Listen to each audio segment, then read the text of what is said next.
ಹೇಳ್ರಿ, ಯೇಸು ಒಳ್ಳೆಯವರು, ಅವ್ರು ಯಾವಾಗಲೂ ಒಳ್ಳೆಯದನ್ನೇ ಮಾಡೋ ದೇವರು. ಅಲ್ಲೇ ಲೋಯ, ಅಲ್ಲೇ ಲೋಯ. ಏನೋ ಹೊಸದು ದೇವರು ನಮ್ಮ ಲೈಫಲ್ಲಿ ಮಾಡ್ತಾರೆ. ನಿಮ್ಮ ಒಂದೊಂದು ಸ್ಥಳಗಳಲ್ಲಿ ಯಾವ್ಯಾವ ಜಾಗಗಳಲ್ಲಿ ತಲೆ ತಗ್ಗಿಸಿದೋ, ಎಲ್ಲೆಲ್ಲ ತಲೆ ಎತ್ತಕ್ಕಾಗಿಲ್ಲ ಅನ್ಕೊಂಡಿದ್ದೋ, ಎಲ್ಲಿ ಏನು ನಡೆಯೋದಿಲ್ಲ ಅನ್ಕೊಂಡಿದ್ದೋ, ಆ ಎಲ್ಲ ಸ್ಥಳಗಳಲ್ಲಿ ನಿನ್ನ ತಲೆಯನ್ನು ಎತ್ತೋ ಥರ ದೇವರು ಮಾಡ್ತಾನೆ. ಸಲ ಸಭೆ ರಿಸಿ ಮಾಡೋರು ಗಟ್ಟಿಯಾಗಿ ಕೈ ತಟ್ಟಿ ದೇವರಿಗೆ ಸ್ತೋತ್ರ ಮಾಡ್ರಿ. ಅಲ್ಲೇ ಲೂಯ. ಒಂದು ವಾಕ್ಯ ಓದೋಣ. 3ನೇ ಕೀರ್ತನೆ 1, 2 ಮತ್ತು 3ನೇ ವಚನ. 3ನೇ ಕೀರ್ತನೆ 1, 2 ಮತ್ತು 3ನೇ ವಚನ. ಯೆಹೋವನೇ, ನನ್ನ ವಿರೋಧಿಗಳು ಎಷ್ಟೋ ಹೆಚ್ಚಾಗಿದ್ದಾರೆ, ನನ್ನ ವಿರೋಧಿಗಳು ಎಷ್ಟೋ ಹೆಚ್ಚಾಗಿದ್ದಾರೆ. ನನಗೆ ವೈರಿಗಳಾಗಿ ನಿಂತವರು ಬಹಳ ನನಗೆ ವೈರಿಗಳಾಗಿ ನಿಂತವರು ಬಹಳ ಮಂದಿ. ವಿರೋಧಿಗಳು ಬಹಳ ಜನ ಇದ್ದಾರೆ, ಶತ್ರುಗಳು ಬಹಳ ಜನ ಇದ್ದಾರೆ. ನಾನು ಮಾಡೋದನ್ನ ಸರಿಯಲ್ಲ ಅಂತ ವಿರೋಧಿಸುವವರು ಒಬ್ಬರಲ್ಲ ಎರಡಲ್ಲ. ತಾತ ವಿರೋಧಿಸ್ತಾ, ಮಗ ವಿರೋಧಿಸ್ತಾ, ಮೊಮ್ಮಗ ಎದ್ದ, ತಲೆಮಾರಾಗಿ ನಮ್ಮನ್ನು ವಿರೋಧಿಸ್ತಾ ಇದ್ದಾರೆ. ನಮಗೆ ಶತ್ರುಗಳು ಅಧಿಕವಾಗಿದ್ದಾರೆ. ಅವನಿಗೆ ದೇವರ ಸಹಾಯ ಆಗೋದೇ ಇಲ್ಲ. ಇವನಿಗೆ ಯಾವ ದೇವ್ರ ಹತ್ರ ಹೋಗಿ ಪ್ರಾರ್ಥನೆ ಮಾಡ್ತಾರೆ. ಇವ್ರ ಲೈಫಲ್ಲಿ ಏನು ನಡೆಯೋದಿಲ್ಲ ಅಂಥೇಳಿ ಅನೇಕ ಜನರು ಹೇಳಿಕೊಳ್ಳುತ್ತಾರೆ. ಸೆಲಾ. ಆದರೂ ಯೆಹೋವನೇ, ನೀನು ನನ್ನ ಕಾಯುವ ಗುರಾಣಿ. ಅವ್ರು ಏನೇ ಅಂದ್ರು, ಅವನು ಏನೇ ಮಾತನಾಡಿಕೊಂಡ್ರು, ಅವನು ಎಷ್ಟು ಜನ ಗುಂಪನ್ನ ಕಟ್ಟಿದ್ರು ಸಹ ನೀನು ನನ್ನನ್ನು ಕಾಯೋ ಗುರಾಣಿ ಆಗಿದೆಯಾ. ಯಾರಾದರೂ ನನ್ನನ್ನು ಟಚ್ ಮಾಡಬೇಕಂದ್ರೆ ನಿನ್ನನ್ನು ದಾಟಿ ಬರಬೇಕು. ಯಾರಾದರೂ ನನ್ನ ಮನೆ ಮುಟ್ಟಬೇಕಂದ್ರೆ ನಿನ್ನನ್ನು ದಾಟಿ ಬರಬೇಕು. ಯಾವುದಾದ್ರೂ ವ್ಯಾಧಿ ನನ್ನ ಶರೀರದೊಳಗೆ ಬರಬೇಕಂದ್ರೆ ನಿನ್ನ ಅಪ್ಪನ ಇಲ್ಲದೆ ಒಳಗಡೆ ಬರೋಕ್ಕಾಗಲ್ಲ. ನೀನು ನನ್ನ ತಲೆಯನ್ನ ಎತ್ತುವಂತೆ ಮಾಡುವ ದೇವರಾಗಿದ್ದೀಯಾ. ಯಾರಾದರೂ ಹೇಳಕ್ ಸಾಧ್ಯನ? ನನ್ನ ತಲೆಯನ್ನ ಮೇಲೆ ಎತ್ತುವಂತೆ ಮಾಡುವಂತ ದೇವರು ನನ್ನ ಜೊತೆ ಇದ್ದಾರೆ. ಅಲ್ಲೇ ಲೂಯಾ, ಅಲ್ಲೇ ಲೂಯಾ. ಎಲ್ಲ ಸ್ಥಳಗಳಲ್ಲಿಯೂ ನಿಮ್ಮನ್ನ ಉನ್ನತಕ್ಕೆತ್ತುವಂತ ದೇವರಿಗ. ಪರಿಶುದ್ಧಾತ್ಮನ ಹೃದಯದಲ್ಲಿ ಮಾತನಾಡಿದ್ರು. ದೇವರಾತ್ಮನ ಹೇಳಿದ್ರು, ಹೋಗಿ ಹೇಳು, ಅವಮಾನದಲ್ಲಿ ಜೀವಿಸ್ತಾ ಇದ್ದಾರೆ, ಸಮಾಜದ ಮುಂದೆ ತಲೆ ಎತ್ತಲಿಕ್ಕೆ ಆಗ್ತಾ ಇಲ್ಲ. ಕೆಲವರನ್ನ ನೋಡಿದ್ರೆ ಅವಿತ್ಕೊಳ್ಳುವಂಥ ಪರಿಸ್ಥಿತಿಗಳು ಬರ್ತಾ ಇದೆ. ಎಷ್ಟು ಶತ್ರು ಹೆಚ್ಚಾಗ್ತಾ ಇರ್ತಾನೋ ಅಷ್ಟು ನಾನು ಅವ್ರ ಜೊತೆ ಇದ್ದೀನಿ ಅಂತ ನಾನು ಪ್ರೂವ್ ಮಾಡಿ. ಅಲ್ಲೇ ಲೋಯ.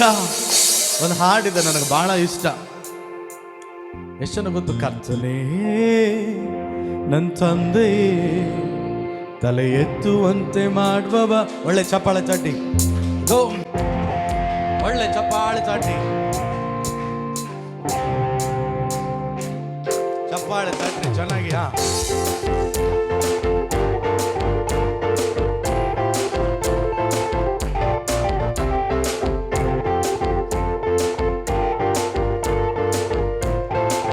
ಒಂದು ನಂಬಿಕೆಯಿಂದ ಕರ್ತನೇ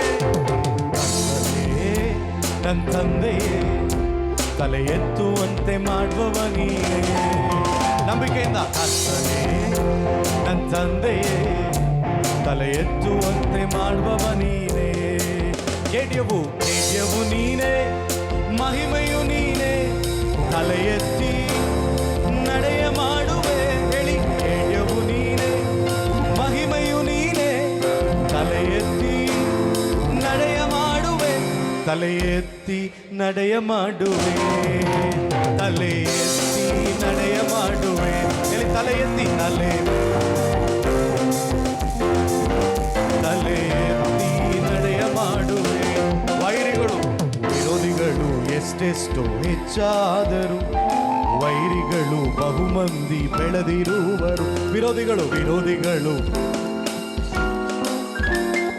ವೈರಿಗಳು ಬಹುಮಂದಿ ಬೆಳೆದಿರುವರು. ಸೋತು ಹೋಗಲಾರೆ, ಕುಗ್ಗಿ ಹೋಗಲಾರೆ, ಸೋತು ಹೋಗಲಾರೆ, ಕುಗ್ಗಿ ಹೋಗಲಾರೆ. ನನ್ನ ತಂದೆ ನೀನಿರುವೆ, ನನ್ನ ಕತ್ತರಿಸಲು ಬಿಡಲಾರೆ. ಹೇಳಿ, ನನ್ನ ತಂದೆ ನೀನಿರುವೆ, ನನ್ನ ತತ್ತರಿಸಲು ಬಿಡಲಾರೆ. ಹೇಳಿ ಕೇಳ್ಯವು ನೀನೇ, ಮಹಿಮೆಯು ನೀನೇ, ನನ್ನ ತಲೆ ಎತ್ತಿ ನಡೆಯ ಮಾಡುವೆ. ಕೇಳ್ಯವು ನೀನೇ, ಮಹಿಮೆಯು ನೀನೇ, ನನ್ನ ತಲೆ ಎತ್ತಿ ನಡೆಯ ಮಾಡುವೆ. ತಲೆ ಎತ್ತಿ ನಡೆಯ ಮಾಡುವೆ, ತಲೆ ಎತ್ತಿ ನಡೆಯ ಮಾಡುವೆ. ದೇವರು ಒಂದು ಅಭ್ಯಾಸ, ಎಲ್ಲಿ ಅವಮಾನ ಪಟ್ಟವು, ಎಲ್ಲಿ ನಿಲ್ಲೋದಕ್ಕಾಗ್ಲಿಲ್ವೋ ಆ ಸ್ಥಳದಲ್ಲಿ ದೇವರು ನಿಲ್ಲಿಸ್ತಾನೆ.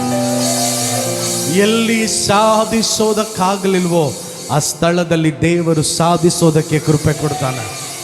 ಸ್ವಲ್ಪ ಯೋಚನೆ ಮಾಡಿ ನೋಡಿ, ಎಷ್ಟೋ ವೈರಿಗಳು, ಎಷ್ಟೋ ಅನಾನುಕೂಲ, ಎಷ್ಟೋ ನಿರುತ್ಸಾಹಪಡಿಸುವ ಜನರು, ಎಷ್ಟೋ ಭಯಂಕರವಾದಂತಹ ಸ್ತೋತ್ರ ಮೋಸಗಳ ಮಧ್ಯದಲ್ಲಿ ನಾವಿದ್ದಾಗಲೂ ಇವತ್ತಿಗೂ ನೆಮ್ಮದಿಯಾಗಿ ಜೀವಿಸೋ ಥರ ದೇವರು ಮಾಡಿದ್ದಾನೆ.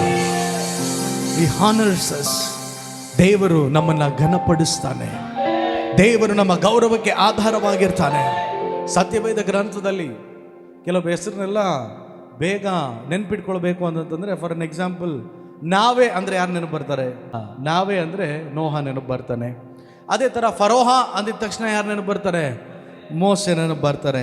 ನರಿ ಅಂದಿದ ತಕ್ಷಣ ಪಾಸ್ಟರ್ ಪಕ್ಕದಲ್ಲಿ ಕೂತವನೆಲ್ಲ ಇಲ್ಲ ಇಲ್ಲ ಇಲ್ಲ. ನರಿ ಅಂದಿದ ತಕ್ಷಣ ಯಾರು ನೆನಪು ಬರ್ತಾರೆ? ಸಿಂಸೋನ್ ಅನ್ ಬರ್ತಾನೆ. ಸಿಂಹದ ಗವಿ ಅಂದ ಕೂಡಲೇ, ಮೀನಿನ ಹೊಟ್ಟೆ ಅಂದ ಕೂಡಲೇ, ಹೀಗೆ ಗೋಲ್ಯಾತನು ಅಂದ ಕೂಡಲೇ, ಇದೆಲ್ಲ ಅವ್ರ ಜೀವಿತದಲ್ಲಿ ಅವರನ್ನ ದೇವರಿಟ್ಟು ಅವರ ತಲೆಗಳನ್ನು ಎತ್ತುವಂತೆ ಮಾಡಿದಂಥ ಕೆಲವೊಂದು ಗಳಿಗೆಗಳು.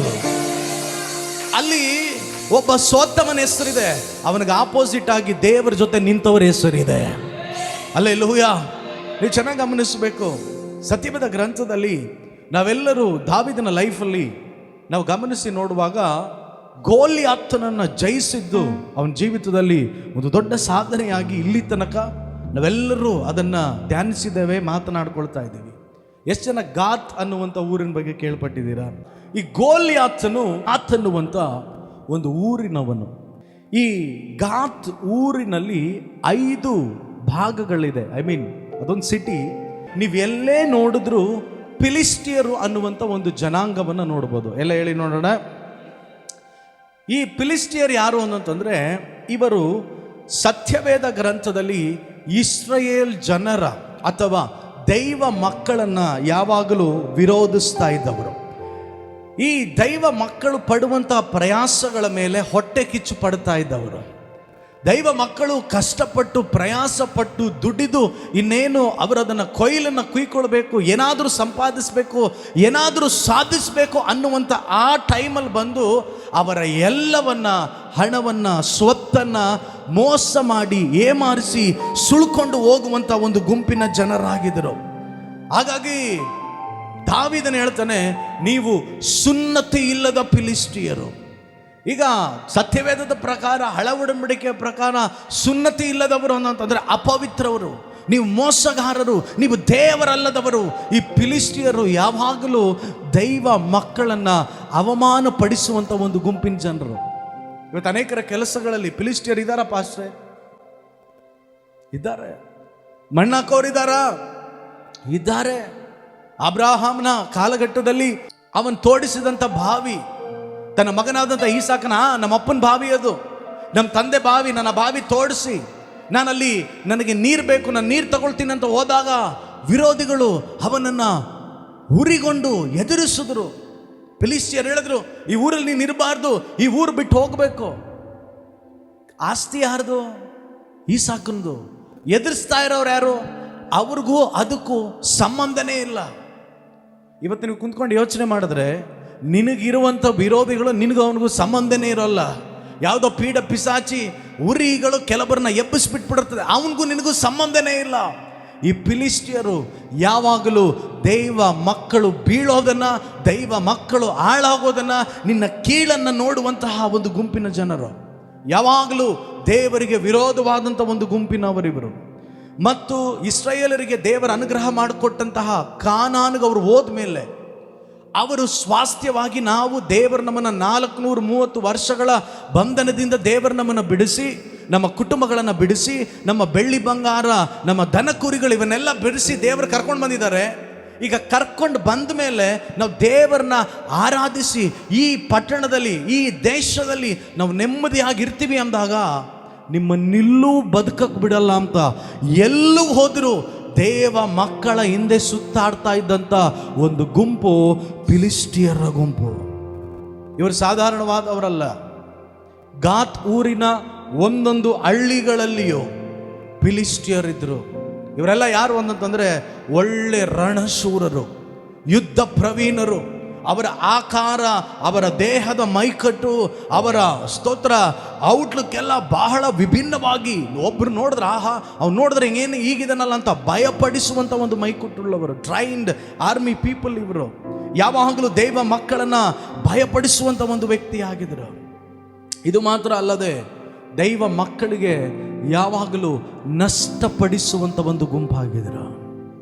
ಇವತ್ತು ಕೆಲವ್ರಿಗೆ ಹೇಳ, ನಿನ್ನನ್ನು ನಷ್ಟಪಡಿಸುವಂಥ ಫಿಲಿಷ್ಟಿಯನ ಮುಂದೆ, ನಿನ್ನನ್ನು ಭಯಪಡಿಸುವಂಥ ಫಿಲಿಷ್ಟಿಯನ ಮುಂದೆ, ನಿನ್ನನ್ನು ಎದುರಿಸಿ ಹೀಗೆ ಮಾಡ್ತೀನಿ ಆಗ ಮಾಡ್ತೀನಿ ಅಂತ ಭಯಪಡಿಸುವಂತಹ ಆ ಫಿಲಿಷ್ಟಿಯರ ಮುಂದೆ ದೇವರು ನಿನ್ನ ತಲೆಯನ್ನು ಮೇಲೆ ಎತ್ತೋದಕ್ಕೆ ಹೋಗ್ತಾ ಇದ್ದಾನೆ. ಗಟ್ಟಿಯಾಗೊಂದು ಆಮೇಲೆ ಹೇಳ್ರಿ ನೋಡೋಣ, ಗಟ್ಟಿಯಾಗೊಂದು ಆಮೇಲೆ ಹೇಳ್ರಿ ನೋಡೋಣ. ಈಗ 1 ಸಾಮುವೇಲ ಅದರಲ್ಲಿ 17ನೇ ಅಧ್ಯಾಯ 1ನೇ ವಚನದಿಂದ 5ನೇ ವಚನದ ತನಕ ಬೇಗ ಓದಲಿಕ್ಕೆ ಕೇಳೋಣ. ಇವ್ರೇನು ಮಾಡ್ತಾ ಇದ್ದಾರೆ? ಪ್ಲ್ಯಾನ್ ಮಾಡ್ತಾ ಇದ್ದಾರೆ. ಎಲ್ಲ ಹೇಳಿ ನೋಡೋಣ, ಏನು ಮಾಡ್ತಾರೆ? ಪ್ಲ್ಯಾನ್ ಮಾಡ್ತಾ ಇದ್ದಾರೆ. ಏನು ಮಾಡಕ್ಕಂದ್ರೆ ಈ ದೇವರ ಮಕ್ಕಳು ಅನ್ನುವವರನ್ನ, ಇಸ್ರಾಯೇಲರನ್ನ ಯಾಲ್ಲೂ ತಲೆ ಎತ್ತಕ್ಕೆ ಬಿಡಬಾರ್ದು. ಪಕ್ಕದಲ್ಲಿ ನೋಡು, ನಿನ್ನನ್ನು ತಲೆ ಎತ್ತಕ್ಕೆ ಬಿಡಲ್ಲ ಅನ್ನೋ ತಲೆಗಳನ್ನು ಇವತ್ತು ದೇವರು ದಾರೆಗುರುಳಿಸ್ತಾನೆ.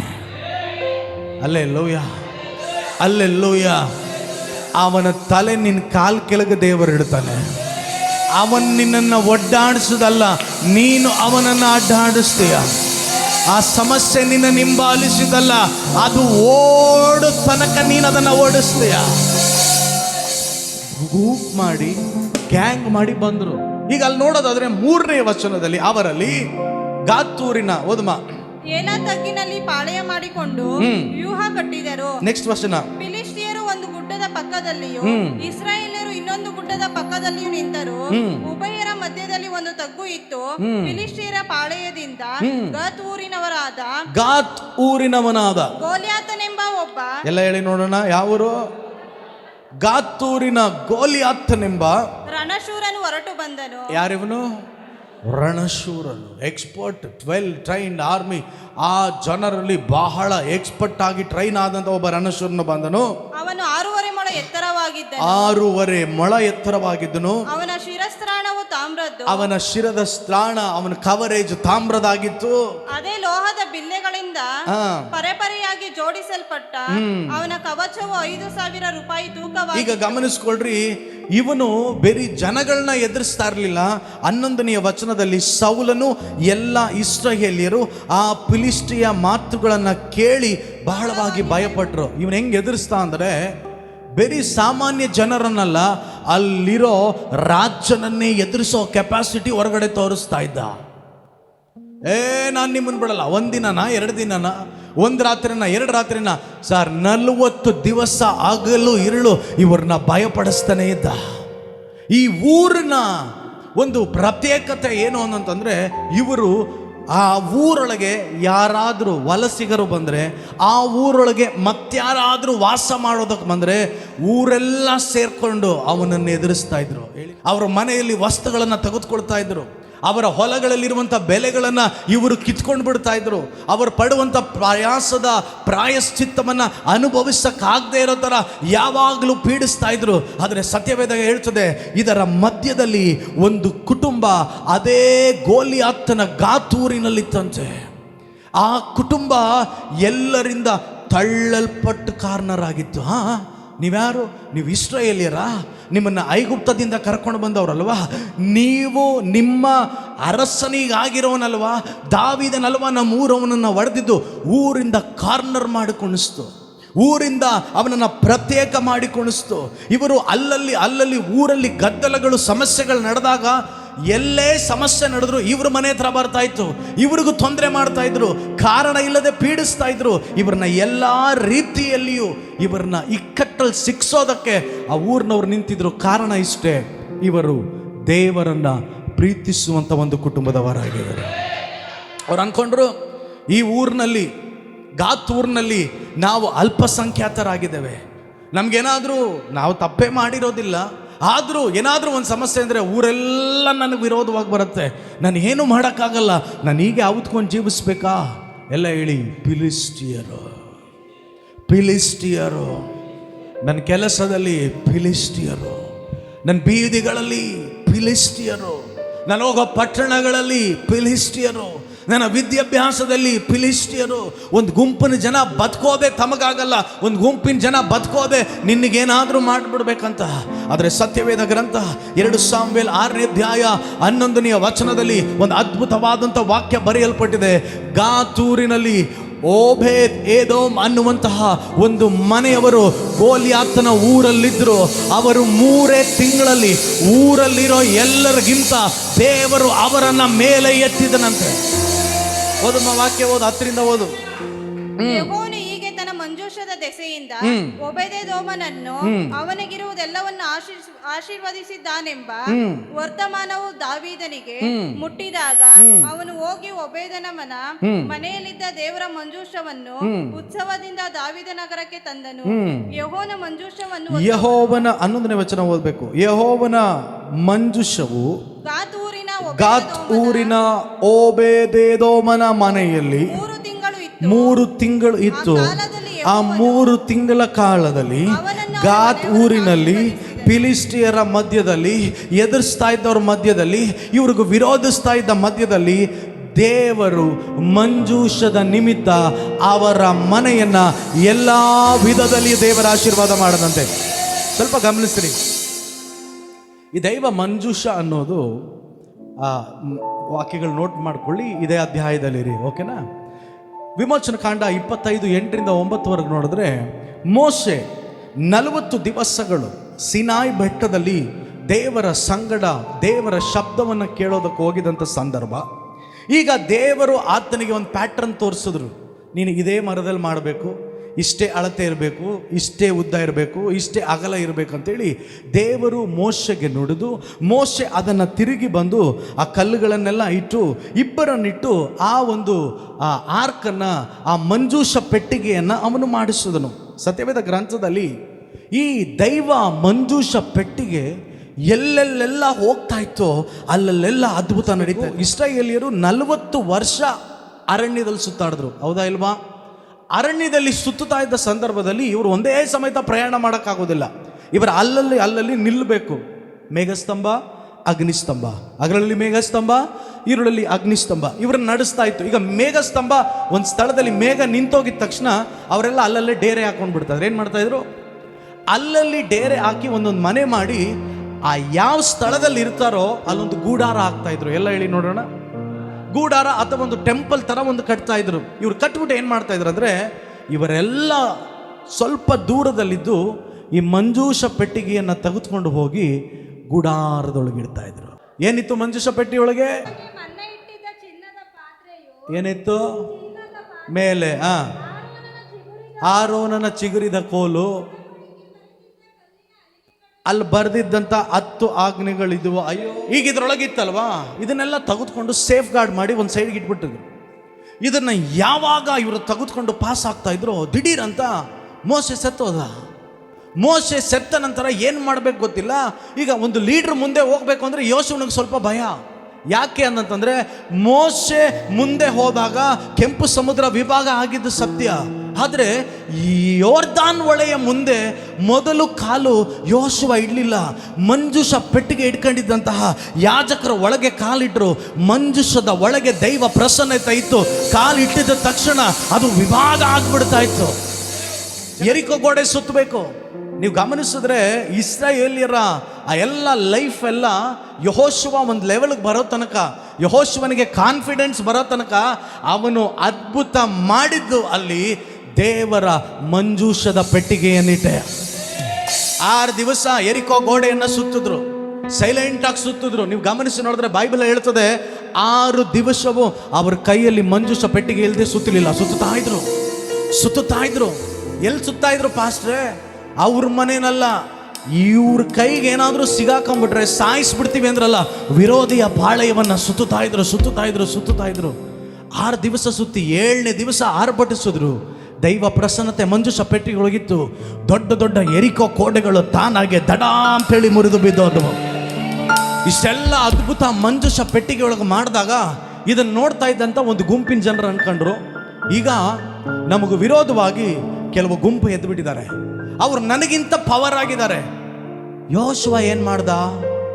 ಯೋರ್ದಾನ್ ಹೊಳೆ ಬತ್ತು, ಮಂಜೂಷ ಪೆಟ್ಟಿಗೆ ಇಟ್ಟ. ಇವ್ರು ಇದನ್ನೆಲ್ಲ ನೋಡಿದ್ರು. ಓಹೋ, ಅದ್ಭುತ ನಡಿಬೇಕು, ಪೆಟ್ಟಿಗೆ ಬರಬೇಕು. ಎಲ್ಲ ಹೇಳಿ, ಅದ್ಭುತ ನಡಿಬೇಕು, ಮಂಜೂಷ ಪೆಟ್ಟಿಗೆ ಬರಬೇಕು. ಏನೋ ಒಂದನ್ನು ದಾಟಬೇಕು, ಮಂಜೂಷ ಪೆಟ್ಟಿಗೆ ಬರಬೇಕು. ಅಲ್ಲೇ ಲೂಯ. ಇದನ್ನೆಲ್ಲ ನೋಡ್ಕೊಂಡು ಅವ್ರು ಏನು ಮಾಡಿದ್ರು? ಒಂದು ಯುದ್ಧ ರಂಗದಲ್ಲಿ ತಮ್ಮ ವಿರೋಧಿಗಳನ್ನು ಎದುರಿಸಕ್ಕಾಗದೆ ಮಂಜೂಷ ಪೆಟ್ಟಿಗೆ ತಗೋಗಿಟ್ಬಿಟ್ರು. ಕೆಲವರೆಲ್ಲ ನೋಡಿದ್ದೀನಿ, ತಲೆ ದಿಂಬಿಗೆ ಬೈಬಲ್ ಹಿಡ್ಕೊಂಡ್ ಮನಿಕೊಂಡಿರ್ತಾರೆ. ಏನ್ ಮಾಡ್ತೀರಾ ಬ್ರದರ್? ತಲೆ ದಿಂಬಿಗೆ ಬೈಬಲ್ ಇದೆ, ಕಾಲ್ ತಕ್ಕ ಏನೋ ಇದೆ, ಅದು ಚಪ್ಪಲಿ ಇದೆ, ದೆವ್ವ ಬಂದ್ರು ಹೊಡಿಯಕ್ಕೆ. ಹೃದಯದ ಅಲಗೆಯಲ್ಲಿ ದೇವರ ವಾಕ್ಯ ಇರಬೇಕು. ಯಾವಾಗ ಇವರು ಆ ಯುದ್ಧ ರಂಗಕ್ಕೆ ಮಂಜೂಷ ಪೆಟ್ಟಿಗೆಯನ್ನು ತೆಗೆದುಕೊಂಡು ಹೋದ್ರು, ಇವರಲ್ಲಿ 30,000 ಜನರನ್ನ ವಿರೋಧಿ ಸಾಯಿಸ್ಬಿಟ್ಟು ಮಂಜೂಷ ಪೆಟ್ಟಿಗೆಯನ್ನ ಕತ್ಕೊಂಡು ಹೋಗ್ಬಿಟ್ಟ. ಏನ್ ಪಾಸ್ಟರ್ ಹೇಳ್ತಾ ಇದ್ದೀರಾ? ಮಂಜೂಷ ಪೆಟ್ಟಿಗೆ ಇದ್ದು ಅದರೊಳಗೆ ಅಲ್ವಾ ಯೋರ್ದಾನ್ ಹೊಳೆ ವಿಭಾಗ ಆಗಿದ್ದು, ಅದರ ಮುಖಾಂತರ ಅಲ್ವಾ ಎರಿಕೋ ಕೋಟೆ ಬಿದ್ದೋಗಿದ್ದು. ಆದರೆ ಇನ್ನೊಬ್ಬ ಯಾರೋ ಮಂಜೂಷ ಪೆಟ್ಟಿಗೆ ಎತ್ಕೊಂಡು ಹೋಗ್ಬಿಡ್ತಾನೆ ಅಂದಾಗ ದೇವರೇನು ಮಾಡಲಿಲ್ವಾ? ದೇವರು ತನ್ನ ಹೆಸರನ್ನ ಅಯೋಗ್ಯ ಕಾರ್ಯಕ್ಕೆ ಎತ್ತುವವರ ಹತ್ರದಲ್ಲೂ ದೇವರಿರಲ್ಲ. ಸತ್ಯವೇದ ಗ್ರಂಥ ಹೇಳ್ತದೆ, ದೈವ ಪ್ರಸನ್ನತೆ ಮಂಜೂಷ ಪೆಟ್ಟಿಗೆಯನ್ನು ಬಿಟ್ಟು ಹೋಗ್ಬಿಡ್ತು. ಇವ್ರಿಗೆ ಅದ್ಭುತ ಮಾಡೋರಿಲ್ಲ. ನ್ಯಾಯ ಸ್ಥಾಪಕರು ಬಂದರು, ನ್ಯಾಯ ಹೇಳಿದ್ರು, ಸಮಾಧಾನ ಇಲ್ಲ, ನಮಗೆ ನೆಮ್ಮದಿ ಇಲ್ಲ. 3 ಗುಂಪಿನ ಜನರು ಇವ್ರನ್ನ ಆಳ್ವಿಕೆ ಮಾಡಿದ್ರು. ಪ್ರವಾದಿಗಳು, ಯಾಜಕರು ಮತ್ತು ಅಲ್ಲಿದ್ದಂಥ ಅರಸರು. ಇವರು ಯಾವುದಕ್ಕೂ ಸಮಾಧಾನ ಆಗಲಿಲ್ಲ. ಇವ್ರು ಹೇಳಿದ್ರು, ನಮಗೆ ರಾಜ ಬೇಕು ಅಂದರು. ದೇವರು ಸೌಲನನ್ನು ದೇವರು ಏರ್ಪಡಿಸಿದ್ರು. ಸೌಲನ ಕಾಲಘಟ್ಟದಲ್ಲಿಯೂ ಇಸ್ರಾಯೇಲರ ಹತ್ರ ಇರಬೇಕಾದಂಥ ಮಂಜೂಷ ಪೆಟ್ಟಿಗೆ ಇಲ್ಲ. ನಾನು ಒಂದನ್ನು ಹೇಳಲಿ, ನೀನು ಸರಿ ಆಗಲಿಲ್ಲ ಅಂದ್ರೆ ಯಾವ ಪಾಸ್ಟರ್ ಪ್ರಸಂಗ ಮಾಡಿದ್ರು ನಿನಗೆ ಅದ್ಭುತ ನಡೆಯಲ್ಲ. ನಾನು ಹೇಳೋದ ಬರೆದು ಇಟ್ಕೋ. ಯಾವ ಪ್ರವಾದಿ ನಿನ್ನ ಮೇಲೆ ಪ್ರವಾದನೆ ಹೇಳಿದ್ರು ಮಿರಾಕಲ್ ನಡೆಯಲ್ಲ.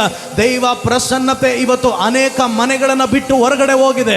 ದೈವ ಪ್ರಸನ್ನತೆ ಇವತ್ತು ಅನೇಕರ ಪರ್ಸನಲ್ ಲೈಫನ್ನು ಬಿಟ್ಟು ಹೊರಗಡೆ ಹೋಗಿದೆ. ಯಾಕೆ ಗೊತ್ತಾ? ನೀನು ಇಟ್ಟಿರೋದು ಬೈಬಲ್ ಅಷ್ಟೇ, ನೀನು ಮಾಡೋದು ಪ್ರಾರ್ಥನೆ ಅಷ್ಟೇ, ಅದರಲ್ಲಿ ನಿನಗೇನು ಬಿಡುಗಡೆ ಬರ್ತಿಲ್ಲ. ಕಾರಣ ಇಷ್ಟೇ, ದೇವರ ಹೆಸರನ್ನ ಅಯೋಗ್ಯಕ್ಕೆತ್ತಿದ್ರು. ಈಗ ಇವರದೆಲ್ಲ ಬಂದಂಥ ಅರಸನ ಒಂದೇ ಯೋಚನೆ ಏನಂದ್ರೆ, ಹೇಗಾದರೂ ಮಾಡಿ ಫಿಲಿಸ್ಟಿಯರ್ ಕೈಯಿಂದ ಮಂಜೂಷ ಪೆಟ್ಟಿಗೆಯನ್ನು ರಿಟರ್ನ್ ತೆಗೆದುಕೊಂಡು ಬರಬೇಕಾ. ಬೇಡಿದ್ರು, ಪ್ರಾರ್ಥಿಸಿದ್ರು.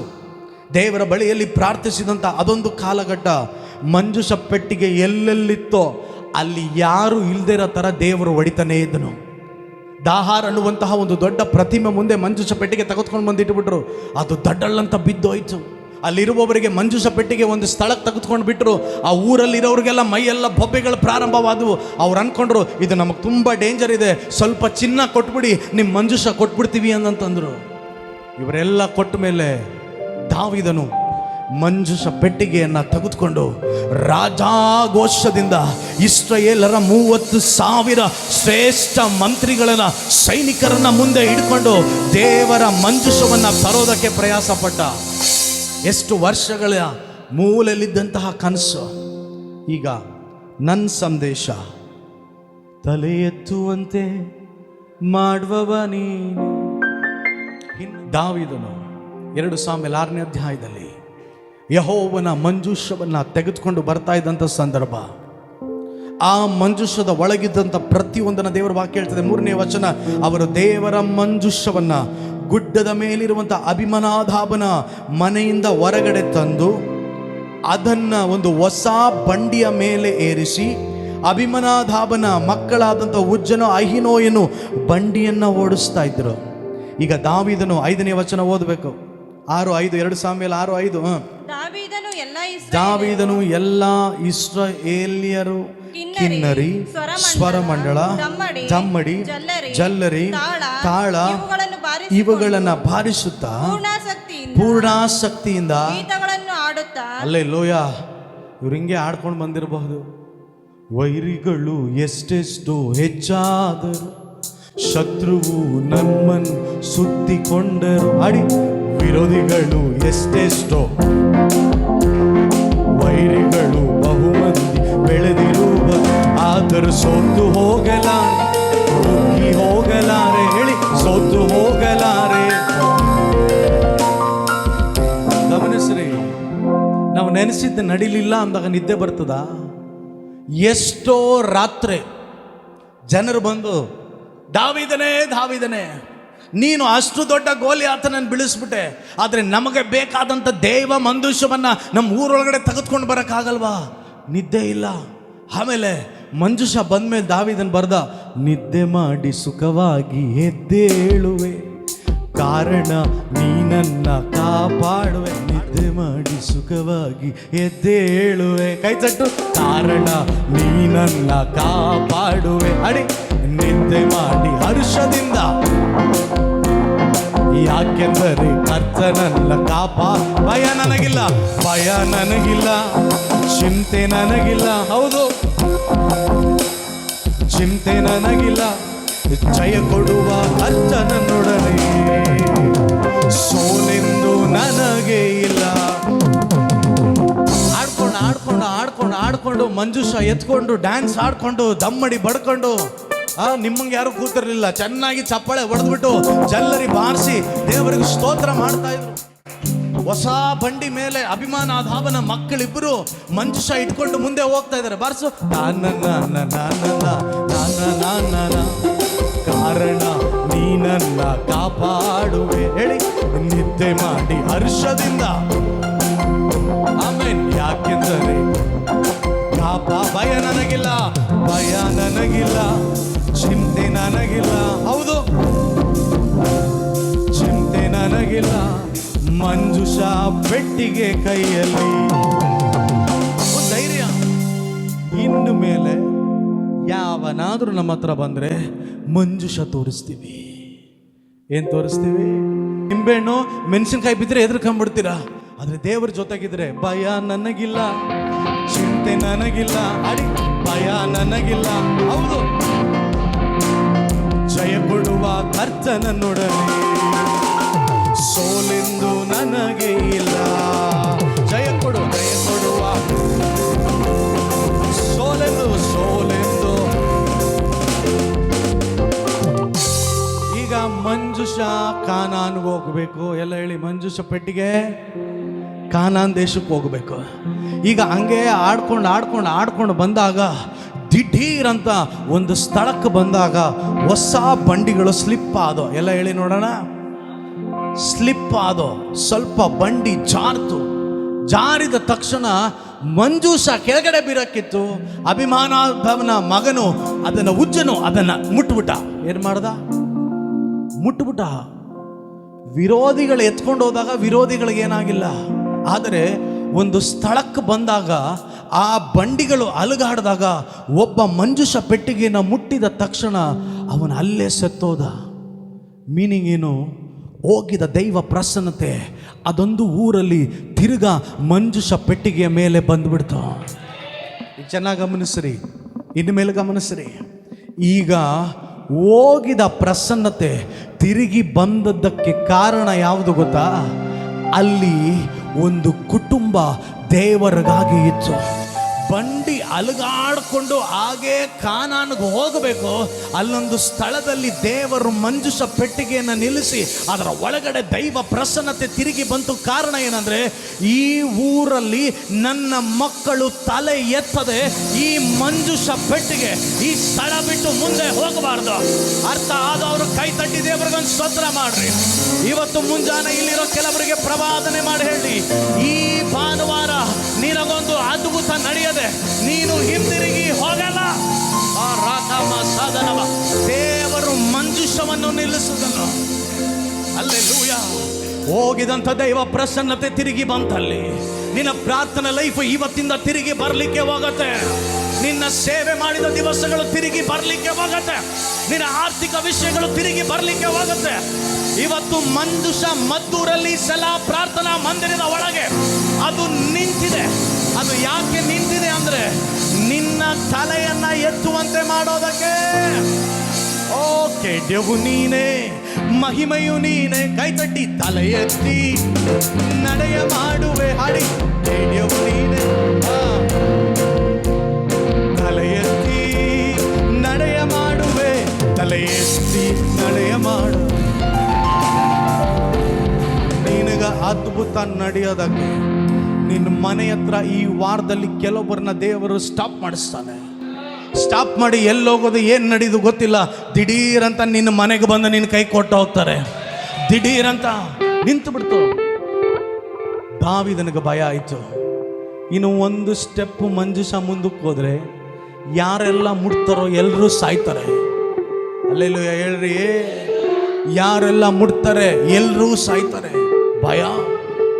ದಿಢೀರಂತ ಇಲ್ಲಿ ಯಾರಾದರೂ ಒಬ್ಬರ ಜಾಗದಲ್ಲಿ, ಯಾವುದಾದ್ರೂ ಒಂದು ಮನೆಯಲ್ಲಿ ಅಥವಾ ಒಂದು ಸ್ಥಳದಲ್ಲಿ ಮಂಜುಷ ಇಡಿಸ್ಬೇಕು ಅಂದಾಗ ಗಾತೂರ್ನಲ್ಲಿ ಓಬೇದೇದೋಮ್ ಅನ್ನುವಂಥ ಮೂಲೆ ಗುಂಪು ಮಾಡಿದಂಥ ಒಂದು ಮನೆಯನ್ನು ದೇವರು ತೋರಿಸ್ಕೊಟ್ಟನು. ಈ ಊರಿನವರೆಲ್ಲ ಪದೇ ಪದೇ ಬಂದು ಅವರ ಮನೆ ಮುಂದೆ ನಿಂತು ಮಾಡದ ತಪ್ಪುಗಳಿಗೆ ಯಾರನ್ನ ಬೈತಾ ಇದ್ರು ಅವರ ಮನೆ ಮುಂದೆ ಮಂಜುಷ ಪೆಟ್ಟಿಗೆ ಹಾಗೇ ಬರೋದಕ್ಕೆ ಪ್ರಾರಂಭ ಆಯಿತು. ಇವತ್ತು ಮುಂಜಾನೆ ಕೆಲವರಿಗೆ ನಾನು ಹೇಳ, ಯಾವ ಒಳ್ಳೆಯದು ನಿನ್ನ ಮನೆ ಹತ್ರ ಬರಲಿಲ್ವೋ ಯೇಸು ನಾಮದಲ್ಲಿ ಈ ತಿಂಗಳು ಮುಗಿಯೋದರ ಒಳಗಾಗಿ ಆ ಒಳ್ಳೆಯವಗಳು ನಿನ್ನ ಮನೆ ಬಾಗಿಲಿಗೆ ಬರಲಿ. ರಿಸೀವ್ ಮಾಡೋರು ಎದ್ದು ನಿಂತು ಕೈ ತಟ್ಟಿರಬೇಕು. ಇಷ್ಟೊತ್ತಿಗೆ ಎರಡು ಕೈಗಳ ತಟ್ಟಿ ಯಾವುದಕ್ಕೂ ಚಿಂತಿಸದೆ ಸ್ತೋತ್ರ ಮಾಡುವೆ, ಗ್ರಹಿಕೆ ಮೀರುವ ಸಮಾಧಾನ ನನ್ನ ಕಾಯುವುದು. ಹೇಳಿ, ಯಾವುದಕ್ಕೂ ಚಿಂತಿಸದೆ ಗ್ರಹಿಕೆ ಮೀರುವ ಸಮಾಧಾನ. ನಿನ್ ಬಯಕೆ ಎಲ್ಲವೂ ಶುದ್ಧವಾದದು, ನಿನ್ ಬಯಕೆ ಎಲ್ಲವೂ ಪರಿಶುದ್ಧವಾದದು. ಅವುಗಳನ್ನೇ ಧ್ಯಾನಿಸಿರುವೆ, ದಿನ ಅರಿಕೆ ಮಾಡಿ ಜಯ ಹೊಂದುವೆ. ಕೈ ತಟ್ಟಿ ಕೇಳ್ಯವು ನೀನೆ, ಮಹಿಮೆಯು ನೀನೆ, ತಲೆ ಎತ್ತಿ ನಡೆಯ ಮಾಡುವೆ. ಅಡಿ ಕೇಳ್ಯವು ನೀ, ಮಹಿಮೆಯು ನೀನೆ, ತಲೆ ಎತ್ತಿ.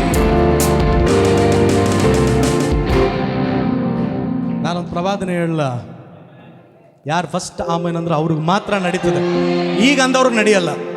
ಫಾಸ್ಟ್ ಯಾರಂದ್ರು ಅವ್ರಿಗೆ ಮಾತ್ರ ನಡೀತದೆ. ನಿನ್ನ ಮನೆ ಹತ್ರ ಕೆಲ ಗುಂಪು ಬರೋದು ನೋಡಿ ಬೀದಿ ನಡುಗುತ್ತದೆ. ಇವ್ರ ಮನೆಗೆ ಯಾವಾಗ್ಲೂ ಒಂದು ಗುಂಪು ಬರ್ತಾ ಇದ್ರು. ಪವನ್, ಇವ್ರ ಮನೆಗೆ ಯಾವಾಗ್ಲೂ ಒಂದು ಗುಂಪು ಬರ್ತಾ ಇದ್ರು. ಯಾರು ಅಂದ್ರೆ ಇವ್ರನ್ನ ಎದುರಿಸೋ ಗುಂಪು. ದಿಢೀರಂತ ಇವ್ರ ಮನೆ ಒಳಗಡೆ ಇದ್ದಾರೆ. ಒಂದು ಸೌಂಡ್ ಬರ್ತಾ ಇತ್ತೆ, ತಾನ್ನ ಕೈ ತಟ್ಟಿ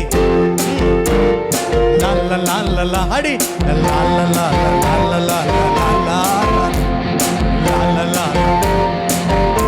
ಇವರು ಬಂದು ಡೋರ್ ಓಪನ್ ಮಾಡ್ತಾನೆ, ಔಸ್ಕೊಂತಾರೆ. ಆಹಾ, ಇಷ್ಟು ಜನ ಕಿರ್ಚ್ಕ ಬಂದವರು ಈಗ ಹಾಡು ಹೇಳ್ಕೊಂಡು ಜಗಳ ಆಡಕ್ ಬರ್ತಾ ಇದ್ದಾರೆ. ಇಲ್ಲ, ಅವರು ನಿನ್ನ ಮನೆ ಒಳಗಡೆ ದೈವ ಪ್ರಸನ್ನತೆಯನ್ನ ಇಡೋದಕ್ಕೆ ಬರ್ತಾ ಇರೋದು. ಅವರು ನಿನ್ನ ಕುಟುಂಬದೊಳಗೆ ದೈವ ಮಹಿಮೆಯನ್ನ ಇಳಿಸೋದಕ್ಕೆ ಬರ್ತಾ ಇರೋದು. ಇನ್ನು ಮುಂದೆ ಬರೋ ಗುಂಪು ನಿನಗೆ ಮೋಸ ಮಾಡೋ ಗುಂಪಲ್ಲ. ಎಷ್ಟು ಜನ ನಂಬ್ತೀರಾ? ಇನ್ನು ಮೇಲೆ ದೇವರು ನನಗೊಂದು ಗುಂಪಿನ ಜನರು ಕೊಡ್ತಾ ಇದ್ದಾರೆ. ಇನ್ನು ಮೇಲೆ ದೇವರು ನನಗೊಂದು ಕೆಲಸ ಕೊಡ್ತಾ ಇದ್ದಾರೆ. ಇನ್ನು ಮೇಲೆ ದೇವರು ನನಗೊಂದು ಆಪರ್ಚುನಿಟಿ ಕೊಡ್ತಾ ಇದ್ದಾರೆ. ಅದು ನನ್ನನ್ನು ಹಾಳು ಮಾಡೋದಕ್ಕಲ್ಲ, ತಲೆ ಎತ್ತುವಂತೆ ಮಾಡುವವನೇ. ತಲೆ ಮೇಲೆ ಕೈ ತಟ್ಟಿ ತಲೆ ಎತ್ತಿ ನಡೆಯ ಮಾಡುವೆ, ತಲೆ ಎತ್ತಿ ನಡೆಯ ಮಾಡುವೆ. ನೋಡ್ರಿ, ಪಕ್ಕದಲ್ಲಿ ನೋಡಿ ಹೇಳ್ರಿ, ಇವತ್ತಿಂದ ನಿನ್ನ ನಿದ್ರೆ ಟೈಮ್ ಸಮಾಧಾನವಾಗಿರ್ತದೆ. ರಾತ್ರಿ ನಿದ್ದೆ ಮಾಡಿ ಸುಖವಾಗಿ ಬೆಳಗ್ಗೆ ಚಿಂತೆಲೆದ್ದೇಳಲ್ಲ, ಬೆಳಗ್ಗೆ ಕಾಪರಿಲೆದ್ದೇಳಲ್ಲ. ಎಲ್ಲಿ ಎದ್ದು ನೋಡಿದ್ರು ದೈವ ಪ್ರಸನ್ನತೆ ನಿಲ್ಲಿಸುತ್ತ ದೇವರೊಂದು ತೀರ್ಮಾನ ಮಾಡಿದನು. ಆ ಸ್ಥಳದಲ್ಲಿ ಮಂಜುಷ ನಿಲ್ಲಬೇಕಂದ್ರೆ ಅಲ್ಲೊಬ್ಬ ಸಾಯ್ಬೇಕು. ಅಲ್ಲೊಬ್ಬ ಸಾಯ್ಬೇಕು. ಯಾಕೆ ಅಂದರೆ ಎಷ್ಟೋ ವರ್ಷಗಳಲ್ಲಿ ಮೈಂಡಲ್ಲಿ ನನಗಾಗಿ ನಂಬಿಗಸ್ತರಾಗಿದ್ದ ಒಂದು ಕುಟುಂಬ ಆ ಬೀದಿಯಲ್ಲಿ ಸಾಯ್ತಾ ಇತ್ತು. ಇನ್ನು ಮೇಲೆ ಅವರ ತಲೆ ತಗ್ಗಿಸಬಾರದು. ಇಡೀ ಊರು ಮುಂದೆ ನಾನು ಯಾರು ಅನ್ನೋದನ್ನ ಅವರಿಗೆ ತೋರಿಸುವಂತವನಾಗಿದ್ದಾನೆ. ಸಭೆ ಮಕ್ಕಳೇ, ನಾನು ಹೇಳ, ನಿನ್ನ ಊರಲ್ಲಿ, ನಿನ್ನ ಮನೆಯಲ್ಲಿ ನನ್ನ ದೇವರು ಯಾರು ಅನ್ನೋದನ್ನ ನಿನಗೆ ತೋರಿಸುವವನಾಗಿದ್ದಾನೆ. ಅರ್ಥ ಆದವರು ಕೈ ತಟ್ಟಿ ದೇವರಿಗೆ ಸ್ತೋತ್ರ.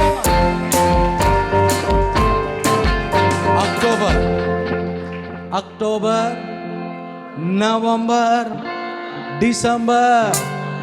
October, November, December.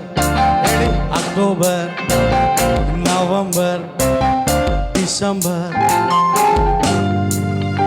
कितना महीना? 3 महीना, 3 ತಿಂಗಳು. ಓಬೇದೇದೋಮನ ಮನೆ ಎಲ್ಲ ವಿಷಯದಲ್ಲಿಯೂ ಆಶೀರ್ವದಿಸಲ್ಪಟ್ಟ ಹಾಗೆ ಇಲ್ಲಿರೋ ನಿನ್ನ ಒಬ್ಬೊಬ್ಬರು ಮನೆ, ನಂಬಿಕೆ ಇರೋರು ಒಳ್ಳೆ ಕೈ ತಟ್ಟಿ, ನನ್ನ ಮನೆ ಇನ್ನು 3 ತಿಂಗಳಲ್ಲಿ 2020 ಒಳಗೆ 26 ನಾನು ಕಾಲಿಡೋಕಿನ ಮುಂಚೆ ನನ್ನ ದೇವರು ಓಬೇದೇದೋಮನ ಮನೆಯನ್ನ ಆಶೀರ್ವಾದ ಮಾಡಿದ ಹಾಗೆ ನನ್ನ ಮನೆಯನ್ನ ಆಶೀರ್ವಾದಿಸ್ತಾನೆ.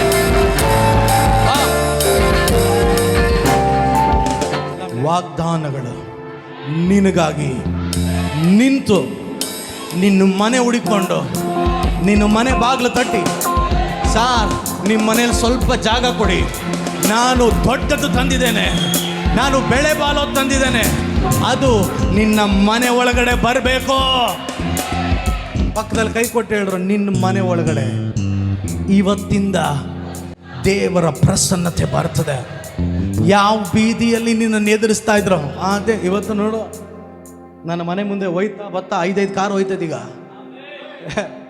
ಇದಾಗ ಹೋಯ್ತು, ನನ್ನನ್ನು ಸೆಂಟ್ರಿಗೆ ಹಾಕಿ ಜೈ ಹೋಗಿ ಹೋಗಿ ಊರವರೆಲ್ಲ ಏನು ಕಾರಂಗಡಿ ಗೀರಂಗಡಿ ಇಟ್ಬಿಡಿದ್ರ. ಇಲ್ಲ ಇಲ್ಲ ಇಲ್ಲ, ದೈವ ಪ್ರಸನ್ನತೆ ಮನೆ ಒಳಗಡೆ ನಡಿಬೇಕಾ? ನಿನ್ನ ಮನೆಯಲ್ಲಿ ನಡಿಬೇಕಾ? ನಿನ್ನ ಕೆಲಸದಲ್ಲಿ ಇವತ್ತು ಕೈ ಎತ್ತಿ ಹೇಳು, ನನ್ನ ಮನೆ ಒಳಗೆ ದೈವ ಪ್ರಸನ್ನತೆ. ಸುಖವಾಗಿ ನಿದ್ದೆ ಮಾಡಿ ಕೈ ತಟ್ಟಿ ಸುಖವಾಗಿ ಎದ್ದೇಳುವೆ, ಕಾರಣ ನೀ ನನ್ನ ಕಾಪ. ಭಯ ನನಗಿಲ್ಲ, ಭಯ ನನಗಿಲ್ಲ, ಹೇಳಿ, ಚಿಂತೆ ನನಗಿಲ್ಲ. ಸೂಪರ್, ಭಯ ನನಗಿಲ್ಲ. ಹೌದು, ಜಯ ಕೊಡುವ ಕರ್ತನನೊಳಗೆ ಕೇಡ್ಯವು ನೀನೆ. ಕೈ ತಟ್ಟು, ಮಹಿಮೆಯು ನೀನೆ. ತಲೆ ಎತ್ತಿ ನಡೆಯ ಮಾಡು, ಕೈ ತಟ್ಟು, ಕೇಡ್ಯವು ಮಹಿಮೆಯು ನೀನೆ. ತಲೆ ಎತ್ತಿ ನಡೆಯ ಮಾಡುವೆ, ತಲೆ ಎತ್ತಿ ನಡೆಯ ಮಾಡುವೆ, ತಲೆ ಎತ್ತಿ ನಡೆಯ ಮಾಡುವೆ. ಓ, ಸರ್ಗ ಹಾಕೊಂಡಲ್ಲಮ್ಮ. ಕೆಲವರೆಲ್ಲ ಮುಕ್ಕಾಡು ಹಾಕ್ಬಿಡ್ತಂತಂದ್ರೆ ಹಿಂಗೆ ಮುಚ್ಕೊಂಡು ಹೋಗ್ಬಿಡ್ತಾರೆ. ಅಯ್ಯೋ, ಯಾರು ನೋಡ್ಬಿಟ್ರೆ ಪಾಸ್ಟ್ ಸಾಲದವನು. ಇಲ್ಲ ಇಲ್ಲ, ತಲೆ ಎತ್ತಿ ನಡೆಯ ಮಾಡುವೆ, ತಲೆ ಎತ್ತಿ ನಡೆಯ ಮಾಡುವೆ. ಎಲ್ಲ ಎಳೆಗೆ ಕೇಡ್ಯವು ನೀನೆ, ನನ್ನ ಮಹಿಮೆಯು ನೀನೆ. ತಲೆ ಎತ್ತಿ ನಡೆಯ ಮಾಡುವೆ, ಕೇಡ್ಯವು ನೀನೆ. ಆಹಾ, ನಡೆಯ ಮಾಡುವೆ, ತಲೆ ಎತ್ತಿ ನಡೆಯ ಮಾಡುವೆ, ತಲೆ ಎತ್ತಿ. 2 ಕೈ ತಟ್ಟಿ ದೇವರಿಗೊಂದು ಸ್ತೋತ್ರ ಮಾಡ್ರಿ. ನಂಬಿಕೆ ಬಂತ? ನಾವೆಲ್ಲರೂ ನಮ್ಮ 2 ಕೈಗಳನ್ನು ಮೇಲೆತ್ತಿ 2 ಕಣ್ಣುಗಳನ್ನು ಮುಚ್ಚಿ, ಕೇಡ್ಯವು ನೀನೇ, ಮಹಿಮೆಯು ನೀನೇ. ತಲೆ ಎತ್ತಿ ನಡೆಯ ಮಾಡುವೆ. ಬಾಳನಿ ದೇವರು ದೊಡ್ಡ ಕಾರ್ಯ ಮಾಡೋದಕ್ಕಿದಾರಪ್ಪ. ವಾಹನಗಳು ನೀ ನಂಬಿಗಸ್ನ ನಿಂತ್ಕೋ. ಆ ಬೀದಿ ಮಾತನಾಡೋ ಥರ ದೇವರೇ ಎತ್ತಲಿಕ್ಕೆ ಹೋಗ್ತಾ ಇದ್ದಾನೆ. ನನ್ನ ಅನ್ಯೋನ್ಯವಾಗಿ ಅಮ್ಮು, ನೀನು ಪಳನಿ ದೃಢವಾಗಿ ದೇವರಲ್ಲಿ ನಿಂತು ನೋಡು. ನಾನು ಕೆಲವೊಂದು 4 ವೀಲರ್ಗಳು ನೋಡ್ತಾ ಇದ್ದೀನಿ ಪಳನಿ. 4 ವೀಲರ್ ಅಲ್ಲೇ ಲೂಯ. ಒಂದನ್ನು ಹೇಳಿ, ದೇವರು ಬೀದಿಗಳಲ್ಲಿ ತಲೆ ಎತ್ತುವ ಥರ ಮಾಡ್ತಾನೆ. ಸಂಬಂಧಿಕರ ಮುಂದೆ ತಲೆ ಎತ್ತುವಂತೆ ಮಾಡ್ತಾನೆ. ನಿನ್ನನ್ನು ಯಾರು ಚೀತು ಅಂತ ನೋಡಲ್ಲ, ನಿನ್ನನ್ನು ಅಂತ ಆಶ್ಚರ್ಯವಾಗಿ ನೋಡೋ ಥರ ದೇವರು ಮಾಡ್ತಾನೆ. ಅಲ್ಲೆಲ್ಲೂಯ. ಎರಡು ಕೈಗಳನ್ನು ಮೇಲೆತ್ತಿ ಕಣ್ಗಳ ಮುಚ್ಚು. ಓ ತಲೆ ಎತ್ತಿ ನಡೆಯ ಮಾಡುವೆ ನಂಬಿಕೆಯಿಂದ, ತಲೆ ನಡೆಯ ಮಾಡುವೆ. ಅಡಿ ಕೇಳಿಯವು ನೀನೇ, ಕೇಳಿಯವು ನೀನೇ, ಮಹಿಮೆಯು ನೀನೇ, ತಲೆ ಎತ್ತಿ